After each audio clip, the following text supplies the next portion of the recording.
to welcome here Caille Millner. Yeah.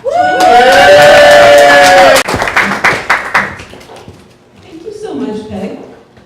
And a huge thank you to the other readers. Sorry, let me just get this in order. I'm going to read from a short story that was published in the Summer On Review's 50th anniversary issue. It's called Information Gladly Given. And I'm going to start from the beginning, so there's nothing to say. I'm one of the best bus drivers in San Francisco, best city in the world. I know that because they used to let me run our most important line, 38 Erie. The 38 crosses the whole zone, east to west, Embarcadero to the Great Highway. It runs every 5 minutes with an express to follow, and it's packed front to back all day long. If not for my incident, I'd still be running the 38, or at least the 49 Van Ness.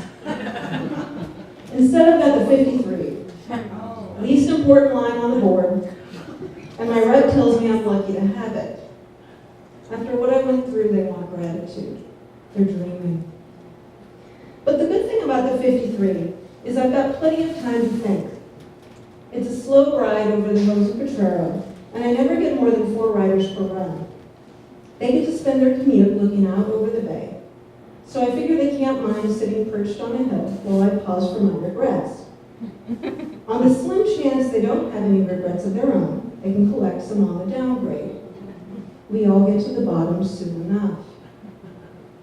As to why I'm at the bottom, love is to blame. It sounds common, and I guess it is. But since my father told me that love is always trouble, I've done a good job of avoiding it. I'm not saying that right. I mean, I'm married and I have 3 kids. Of course there are people I love. What I'm talking about is falling in love. Now there I held out for a long time. How, I don't know. So many beautiful girls ride my bus. Plus there are all the girls in the neighborhood and at the supermarket. And even the ones I catch a glimpse of on the street, leaning over to scrabble in the gutter for a coin or a key they just dropped. Somehow I said no to all of them.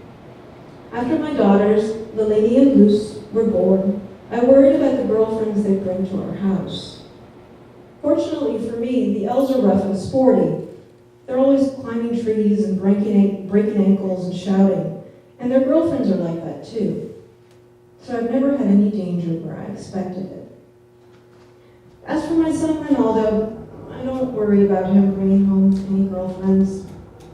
High-eyed, clinging to apron strings, refusing to fight back when other kids bully him. No, my Ronaldo's heart will be broken by a boy, and my wife will have to deal with it. What would I tell him? The truth? Nothing to fear, Ronaldo. Same thing happened to me, and it just ruined my life. Now, I don't want anyone panicking. That's why my wife and kids don't know the full story. Thank God they never asked me to explain. They read the papers, and they were at the hearing, and what they know seems to be enough for them.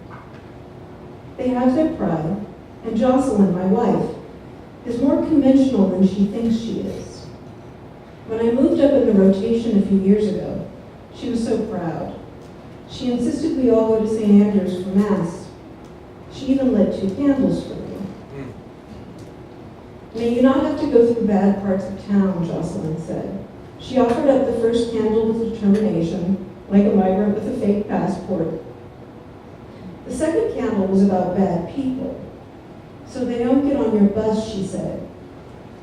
Our children watched her and made the sign of the cross over themselves. They nodded at me, as if they'd done something important. So cute. All of them used the wrong hand. The priest's homily that day was about how to face an encounter with holy terror. It was such a weird phrase that I remembered it. I even argued with myself about it. Didn't priests used to talk about the devil? It wasn't until a couple of years later, after I met my beloved, when I understood what the priest had meant. He was so beautiful. That was a big part of it. The terror of seeing someone too glorious to be a part of this world. He he scared other people. At the same time, he wanted us to look at him. That's why he wore the white, t-shirts, basketball shorts, that towel around his neck. The color set off his dark skin. Wow. It was impossible for anyone not to notice how smooth his body was, how his muscles beneath shone through, how they rolled around like fruits in a bowl. I can admit I was terrified by his beauty, his dark skin, his youth, those muscles, and the fact he knew I was afraid of him. It would make a lot of my folk uncomfortable if I mentioned that he was a black. That's just because we don't like other people. It doesn't make us different from anyone else. Actually, my people are better than most. We have no problem saying the blacks got a raw deal in this country. Hell, we understand getting a raw deal on our own. That's why the Chinese call us the Black Asians. Anyway, it was a lot to handle. He wasn't one of my kind. He wasn't anywhere close to my age. He was a he. But I was in love with him. That was my holy terror. Right? That's my